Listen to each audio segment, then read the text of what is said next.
Good afternoon. I'm Mr. Dorman. I've met some of you formally through open house and parent-teacher conferences, but others of you I've not met yet, so I just wanted to reintroduce myself and thank you all for letting me come speak to you this afternoon. I wanted to get together and come speak to all of you because we all have a concern and we all have the same desire to see all of our students doing well. So some things that I've seen in the classroom, students will do great in the classroom, but there's one thing that gets in the way of them truly doing well and kind of counteracts all the good work that they've done throughout the course of the quarter or semester or whatever that may be. So I wanted to speak to you about that topic. So that topic is test anxiety. So I'm sure many of you know what test anxiety is. Test anxiety is something that causes students to freeze up, well, sometimes freeze up, but just not perform as well as they are capable because of anxiety, stress, whatever it may be. So what I wanted to do was talk to you today, and I wanted to share a personal experience of my own story of test anxiety and how I got over my test anxiety once and for all. And then after I talk about my experience, I wanted to go over and talk about some proven methods, scientific methods that have been proven to help students with anxiety when they come across it, how to deal with it, manage it, get over it, whatever that may be. So some of you may be saying, well, Mr. Dorman, can't you just do alternate assessments? And yes, so there are times when I do alternate assessments. So it may be a thing of maybe I'll have a student do a paper, write a paper, just express whatever I am trying to get show me their mastery of the concept. I may just have them write me a paper. It could be a paragraph, it could be a page, whatever that may be, some type of written form, depending on the level of the student. Now, some students can do much more. Some students are able to do a little bit of less. But as long as they can adequately show me that they've mastered the concept or they have an understanding of the concept and they can later on apply that concept, that's fine. That's all that I'm looking for. So there's that. Sometimes it may be orally, one-on-one. So I just may have them come to my desk, or I may go to their desk and say, okay, what can you tell me about this topic? How can this apply to you? How can you apply this in different situations?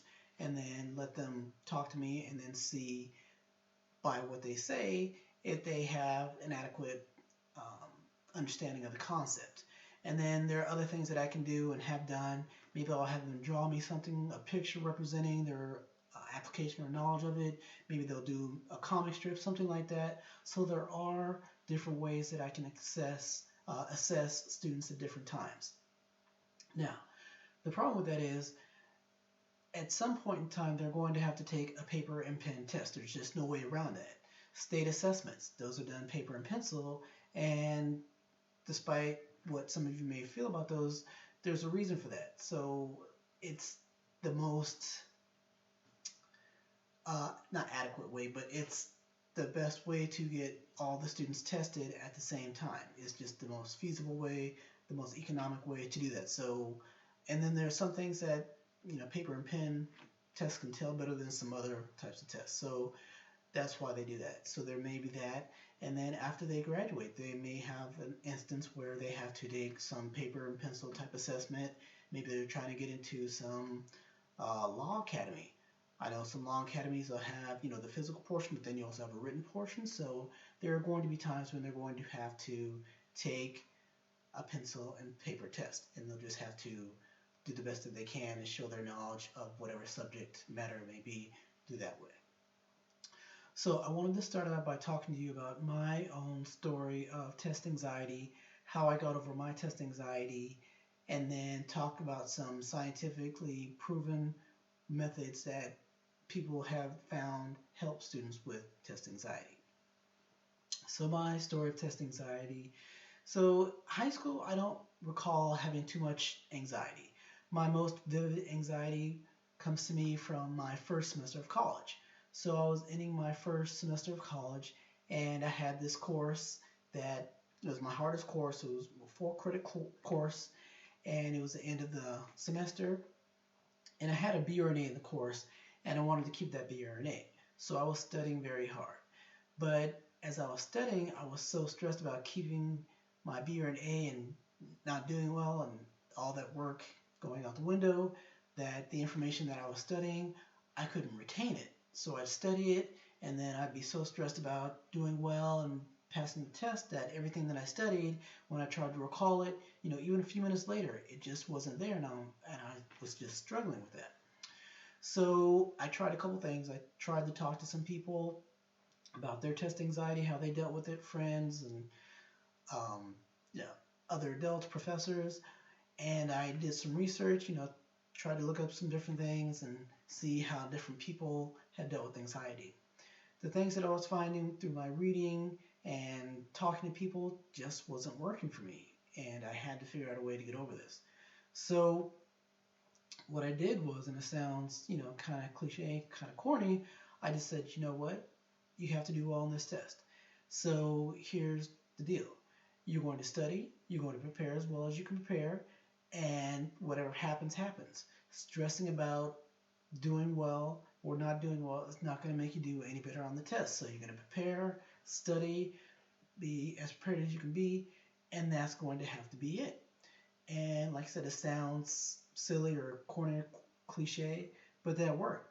But it also was because I had confidence in what I was saying. I wasn't just saying it just to say it. I had confidence in what I said, the self-talk I had with myself, and I believed it.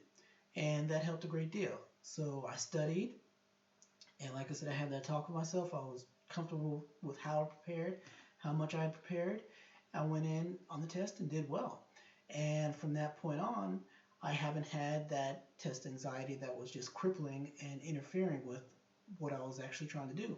And it's been that way ever since. Anytime I've had to take some type of assessment, I've been able to manage it. Say, hey, you're going to prepare. You're going to be as prepared as you can be. You're going to do as well as you're going to do, and then that's going to be it. Now, some of you may have your own experiences with test anxiety and how you got over that. Just having a self-talk with yourself is not going to work with everyone. So if that's the case, what can you do? So here's some things that you can do as parents to help your students with anxiety if they're having it. So the first thing is, first and maybe the most important thing, make sure your child is coming to school on a consistent basis. There's no way around it. They have to be in school. If they're not in school on a consistent basis, then there are going to be gaps, they're going to be hit and miss, they're going to miss things, and then when they do come back, they're trying to fill in those gaps, but the class has moved on, and then when they get to the assessment, they don't have all the information that they need to have because they haven't been there consistently. So they have a little bit of this, but they're missing that. So consistently coming to school, consistently coming to class, and being engaged when they are in class is important. So make sure your students are coming to school consistently on a daily basis and being engaged when they get to school. Another thing that you can do at home, make sure home is a comfortable place for your students to be. So home should be a place where they're relaxed, they can study, it's a safe zone, because when they get to school, there's the stress that goes along with being at school. So at home, they need to have a place where they're comfortable and relaxed, and they can study and prepare what they need to do at home in a relaxed environment, and they're not stressed. They're not dealing with that extra stress because they're stressed at home and they're stressed at school. There's no release, there's no escape. So make sure home is a comfortable, stress-free environment.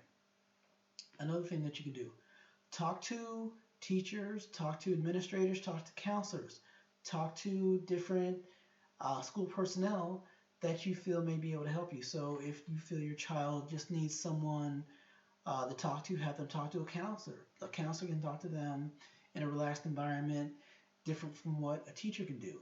Or if you need some specific things that you want to focus on or that you're not sure about how to tackle, talk to an administrator or talk to your child's teachers, whatever. And it doesn't have to be that specific teacher, that subject area. If you have a good relationship with a teacher in another subject area, they can give you tips as well. Tips about how to deal with anxiety can, transfer from class to class. So it doesn't have to be that specific class. You can say they're struggling in English. Talk to the math teacher. You have a relationship with that teacher. Say, hey, my child is struggling with tests in English, but I have a comfortable relationship with you. Can you tell me some things that they can do to get over that anxiety? And then that teacher, being professional, will have some things that they can do for that class, but also for all their classes overall, that may be able to help. So I hope the information that I've given you has been valuable. I hope that we can have some more of these informal chats, to talk about some more issues as they arise. Please feel free to contact me by email or telephone, however you need to do that, so we can continue the conversation and continue to help our students succeed. Thank you.